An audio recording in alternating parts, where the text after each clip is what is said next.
Hey guys, so the other night I was able to catch or binge on this series on Amazon Prime, House of David. So I watched the first season, I think it was a few months ago, and they just came out with the second season. And it's interesting. It made me think about actually David's son, what David's son Solomon wrote. How there is basically nothing new under the sun. And if you think about it, guys, if you look around, we're kind of living through, basically a Tanach story. If you think about it, you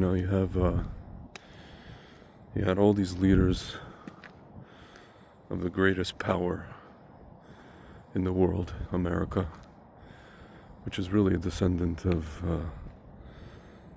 Edom, if you trace it all the way back. It's the good part of Esav, let's say, right?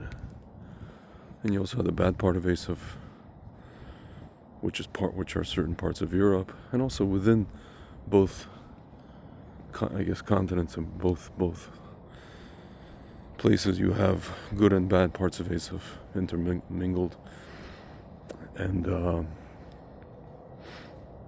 you have this empire, right? And the leaders of this empire for a few years have essentially been paying lip service to the Jews, saying, we support you, we support you, we support you, doing all this, kind of using the Jews in the land of Israel for their strategic purposes against, to triangulate enemies. If you guys read the Tanach, this is what foreign, this is what the kings of Israel were doing. We're dealing with foreign kings, right? Who were around them. Persia, Babel, Persia, Assyria, Egypt, etc., right? This is what they were dealing with. And back then we had prophets who were telling the kings, like, hey, don't do this or do this. Usually kings didn't listen. A lot of kings set up avodah zaras. As we could see today, we have leaders of Israel, Jewish supposed leaders, who also do similar things. Not actually avodah zara, but do things against the Torah, get people to do things against the Torah, pull people away from Torah, And then it's interesting, so now we have this one leader that comes along of a foreign power, and supposedly he likes Jews, and he even has a Jewish daughter, or a daughter who converts to Judaism, and she has a husband who, it's interesting, it's almost like he's less religious than she is, and we even have a scenario where it's funny, if you look back in the Tanakh and even in the Talmud, you have these wealthy, aristocrat ladies, right? Some of them, and then you have these converts who were part of Rome, Romans, who converted to Judaism, became famous sages. Not saying Ivanka's a sage, but we have these parallels, right? And then so you have this husband of hers who's heavily involved with Israel's enemies financially, and it's almost like maybe he's trying to pull them away from Israel's enemies or make them stop being Israel's enemies. And you have all these these political games being played, and Israel's in the middle of it, trying to survive, basically. and even the king of Israel, who's been along for a very long time, in this particular case, the prime minister of Israel, the modern king, he plays all these internal games, and people are trying to take him down. Really, it's like a Game of Thrones of sorts. And then the foreign king, who supposedly loves Israel now, is beholden to those who don't like Israel very much and don't like Jews, even people who voted for him, right? There's people who voted against him and don't like Jews or Israel, or who claim to like Jews but don't like Israel, and there's people who voted for him. So now everything hinges on this whole it seems like everything hinges on the sentiment for Jews, right? How do people feel about the Jews? How do people feel about Israel? Is this foreign power, is this foreign power being ruled by Israel or by the Jews, or is it the other way around, right? And it's funny, like you had that you had something similar going on in antiquity, You had basically vassals, right? You had somebody like a King Herod, who was basically a vassal of Rome, right? A lot of people think Bibi is a vassal of America. Why? Because he lived in America. He grew up partially in America. He went to high school in America. He's essentially American, right? Even though he was born in Israel. He thinks like an American.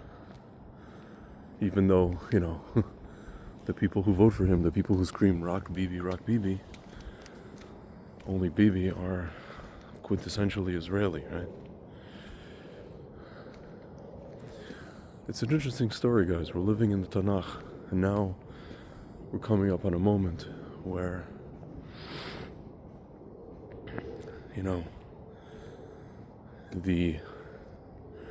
there's a city in the diaspora,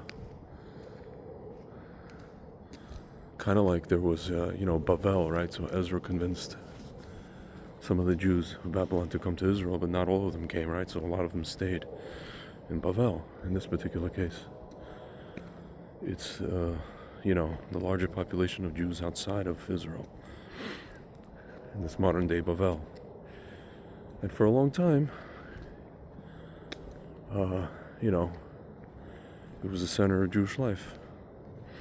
And now there's going to be, like a regional king who, as I said before, or a pharaoh who didn't know Yosef, right?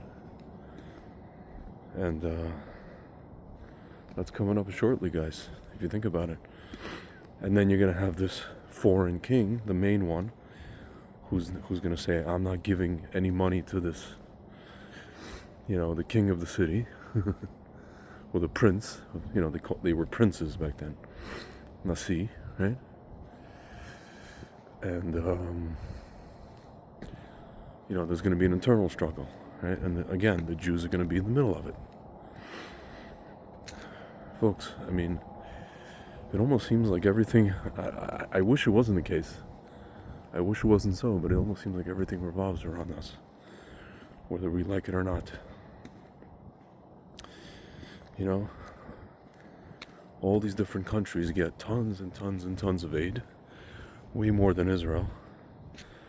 And people are upset that Israel gets aid, which doesn't even get it, just gets, sent a grant that they have to spend on American weapons, on foreign weaponry, right?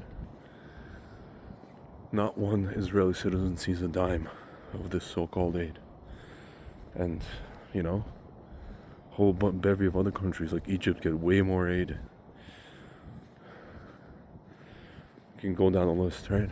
But, everything seems to be revolving around one group of people. Why? Because, my friends, it's a Tanach story. It's a modern day Tanach story that we're witnessing. And today we have the most recent installment episode the king of Saudi Arabia came to basically the king of the world, and now they're making an alliance, Supposedly, allegedly, the king of Edom is trying to pull,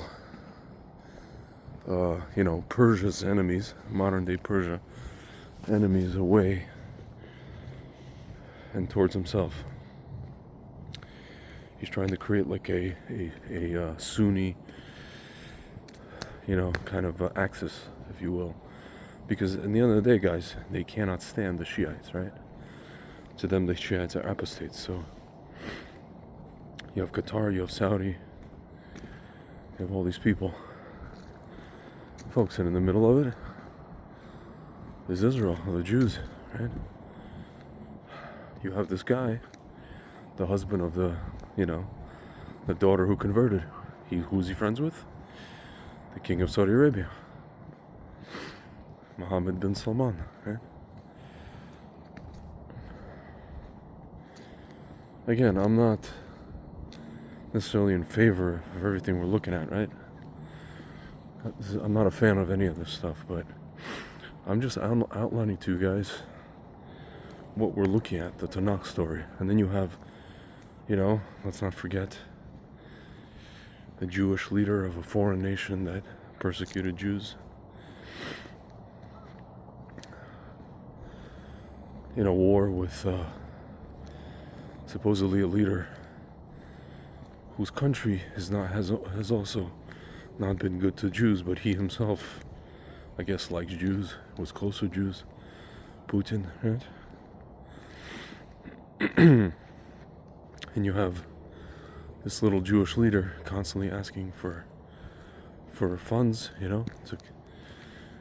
so he can keep, to keep the war going, to save a country that isn't even his, to save a people who are not even his. He's not even part of them, meaning he grew up there, but he's not one of them. And now you have all these things happening, guys. And it's all coming to one point. That point is Mashiach, the arrival of Mashiach. The question is, is it going to be with Rachamim or is it going to be with tumult, right? But it's really crazy what we're living through, what we're experiencing. The question is, do we realize it? Do we realize that we're a part of, the most climactic chapter in Jewish history, or in history, period? Or are we just kind of coasting through life, with our kosher restaurants and with our minutia and concerns about this and concerns about that? Not to say that's not. You shouldn't be concerned about, for example, your kids' education.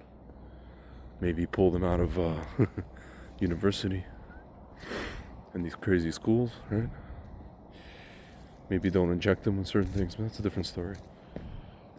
The point is, we should have an understanding that we're living in prophetic times, and we're living times that share parallels with the times that were written about in the Tanach, right? And it's really a spiral. We should know that there's really nothing new under the sun, guys.